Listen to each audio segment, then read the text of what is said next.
Puji Tuhan, selamat malam Bapak Ibu yang dikasih oleh Tuhan, keluarga besar GPD RSAD Magelang.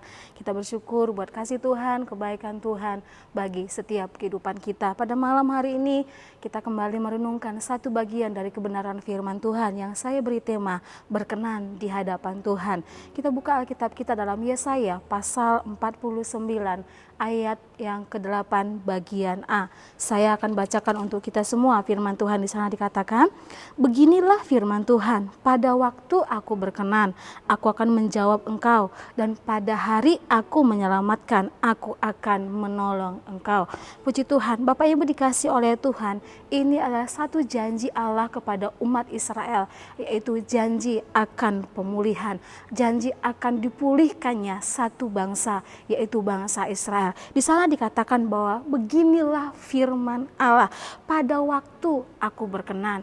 Dengan kata lain bahwa Allah akan memulihkan bangsa Israel, Allah akan memulihkan setiap kehidupan kita ketika kita hidup berkenan kepada Tuhan. Kata berkenan dalam KBBI memiliki arti suka, sudi, setuju. Dengan kata lain bahwa Tuhan merasa senang, Tuhan merasa senang melihat setiap kehidupan kita. Tuhan merasa bahagia ketika kita datang kepada Dia, menyenangkan hati Tuhan, menyukakan hati Tuhan, menyenangkan hati Allah kita yang luar biasa. Karena apa? Kita adalah orang-orang yang spesial di hadapan Tuhan. Ketika kita menyenangkan hati Tuhan, ketika kita menyukakan hati Tuhan, kita adalah anak-anak Tuhan yang spesial. Kita adalah anak-anak Tuhan yang memiliki perhatian khusus daripada Tuhan. Dan janji Tuhan kepada anak-anak Tuhan yang berkenan kepada Tuhan. Di sana dikatakan, aku akan menjawab engkau, aku akan menyelamatkan engkau, aku akan menolong engkau.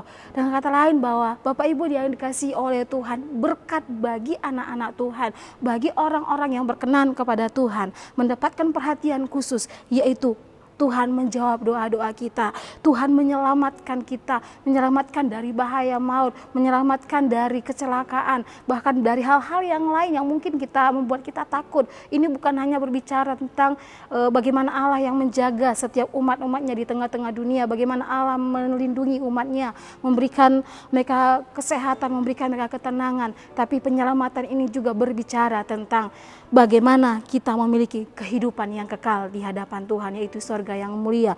Yang ketiga yaitu Dia Allah yang berjanji, yang menolong.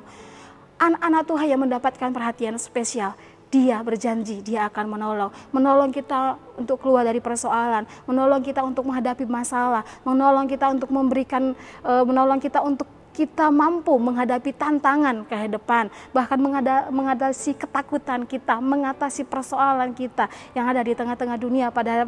Bahkan pada hari-hari ini ada mungkin banyak ketakutan yang kita alami, tapi Tuhan berjanji Dia yang akan menolong setiap kehidupan kita. Untuk mendapatkannya, yaitu hiduplah berkenan di hadapan Tuhan. Untuk mendapatkan perhatian spesial ini, hiduplah menjadi anak-anak Tuhan yang menyenangkan hati Tuhan. Saat hari ini kita akan lihat ada 3 kunci bagaimana kita hidup menyenangkan hati Tuhan. Di tengah-tengah dunia pada zaman hari ini ada banyak ketakutan, bahkan ada banyak kejahatan yang terjadi di hadapan kita. Ada banyak dosa yang terjadi di hadapan kita. Tapi bagaimana kita sebagai anak-anak Tuhan tetap Tuhan temukan berkenan di hadapan Tuhan. Kita akan belajar dari satu contoh pribadi yang luar biasa, yaitu Raja Daud. Kisah Para Rasul 13 ayat yang ke-22 bagian B, di sana dikatakan, aku telah mendapatkan Daud bin Isai, seorang yang berkenan di hatiku dan melakukan segala kehendakku. Bapak Ibu yang dikasih oleh Tuhan, di sana firman Tuhan mengatakan dalam Kisah Para Rasul pasal yang ke-13 ayat yang ke-22 bagian B, di sana firman Tuhan menyatakan bahwa aku telah menemukan Daud bin Isai adalah seorang yang berkenan kepadaku, adalah seorang yang menyenangkan hati Tuhan, seorang yang menyukakan hati Tuhan dan melakukan segala kehendak Allah, melakukan segala kehendak Bapa.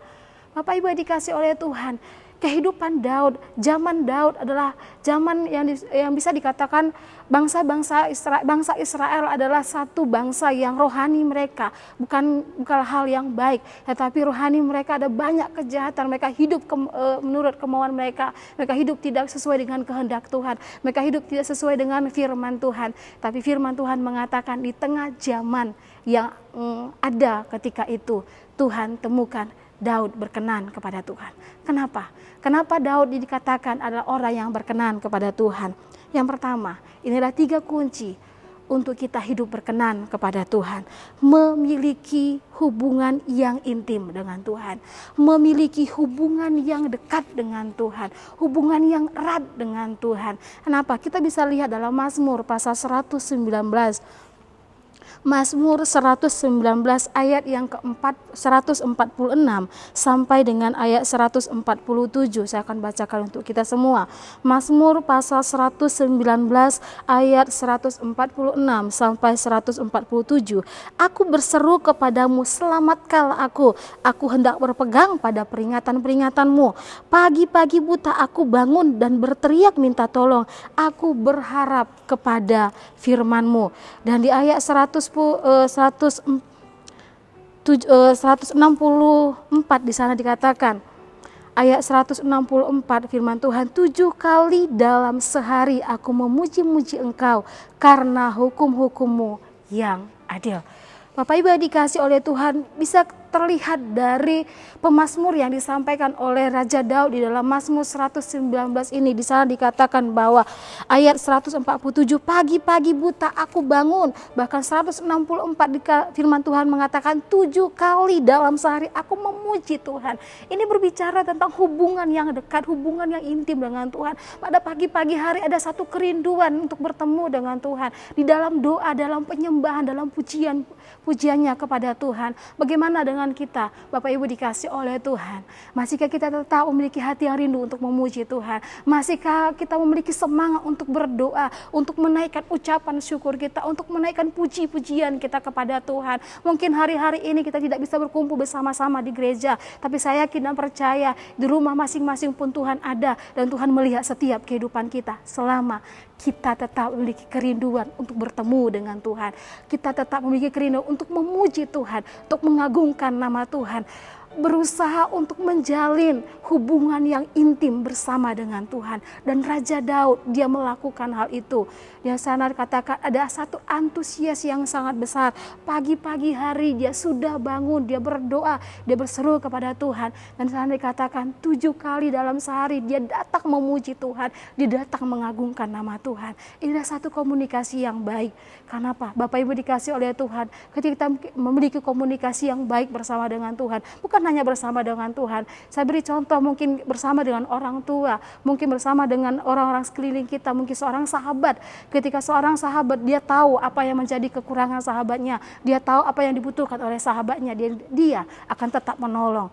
Dan dia tahu bahwa apa yang tidak diinginkan oleh sahabatnya, maka dia tidak akan pernah melakukannya. Begitu juga dengan kita bersama dengan Tuhan. Ketika kita memiliki hubungan yang intim dengan Tuhan, kita tahu apa yang Tuhan inginkan, mana yang berkenan di hadapan Tuhan, mana yang tidak. Dan sakit dan percaya, ketika kita tahu apa yang berkenan kepada Tuhan, maka kita akan berusaha untuk tetap melakukannya. Kita akan berusaha untuk menyenangkan hatinya. Kita akan berusaha untuk menyukakan hatinya, memuji, menyembah, meninggikan nama Tuhan.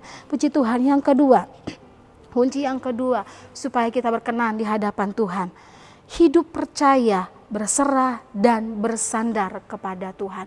Hidup percaya, berserah dan bersandar kepada Tuhan. Kita lihat dalam 1 Samuel pasal yang ke-17, 1 Samuel pasal yang ke-17 ayat yang ke-34 sampai dengan ayat yang ke-37. Di sana dikatakan, tetapi Daud berkata kepada Saul, hambamu ini biasa mengembalakan kambing domba ayahnya. Apabila datang singa atau beruang yang menerkam seekor domba dari kawanannya, maka aku mengejarnya, menghajarnya, dan melepaskan domba itu dari mulutnya. Kemudian apabila ia berdiri menyerang aku, maka aku menangkap janggutnya lalu menghajarnya dan membunuhnya.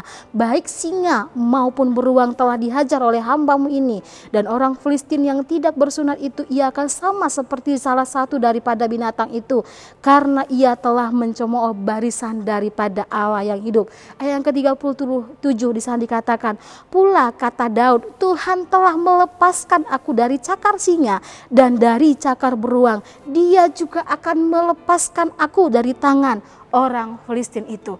Itulah satu pengakuan dari Raja Daud.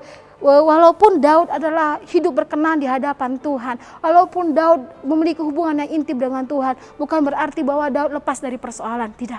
Ketika dia di padang gurun, dia berhadapkan dengan singa, dia berhadapkan dengan beruang. Tapi apa yang dikatakan oleh Daud? Kalau Tuhan, dia mengakui bahwa Tuhan yang menyelamatkan dia menghadapinya dengan berani. Dan ketika dia perhadapkan dengan satu Goliat yang besar, satu pribadi yang dikatakan bahwa tentara Filistin yang kuat, yang gagah berani. Ketika bangsa Israel dan Raja Saul sendiri takut, Daud dia maju ke depan. Karena apa?